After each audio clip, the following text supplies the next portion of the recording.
بسم اللہ الرحمن الرحیم۔ السلام علیکم دوستو، میں آپ کے ساتھ جمعہ کے دن اللہ الصمد کا خاص وظیفہ شیئر کرنے جا رہا ہوں۔ اس عمل کی برکت سے اللہ آپ کے گھر سے رزق کی تنگی کو ختم کر دے گا اور آپ پر رزق کے بند دروازے کھول دے گا انشاءاللہ۔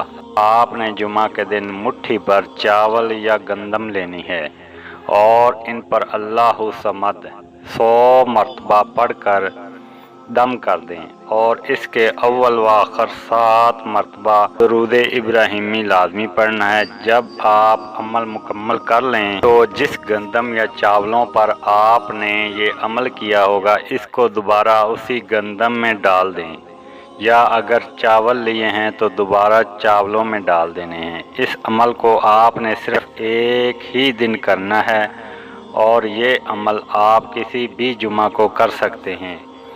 اس عمل کو پڑھنے سے اللہ آپ کے گھر سے رزق کی تنگ دستی کو ختم کر دے گا۔ رزق بارش کی طرح برسے گا، پورا سال آپ کے گھر سے رزق ختم نہیں ہوگا۔ اللہ رزق کے بند دروازوں کو کھول دے گا اور آپ کے لیے رزق کے وسیلے پیدا کر دے گا جن کے بارے میں آپ نے کبھی سوچا بھی نہیں ہوگا۔ وظیفہ کو پورے یقین سے کرنا ہے، جیسے بتایا ویسے ہی پڑھنا ہے۔ وظیفہ کو خود بھی کریں اور صدقے کی نیت سے دوسروں کے ساتھ بھی شیئر کریں۔ جزاک اللہ۔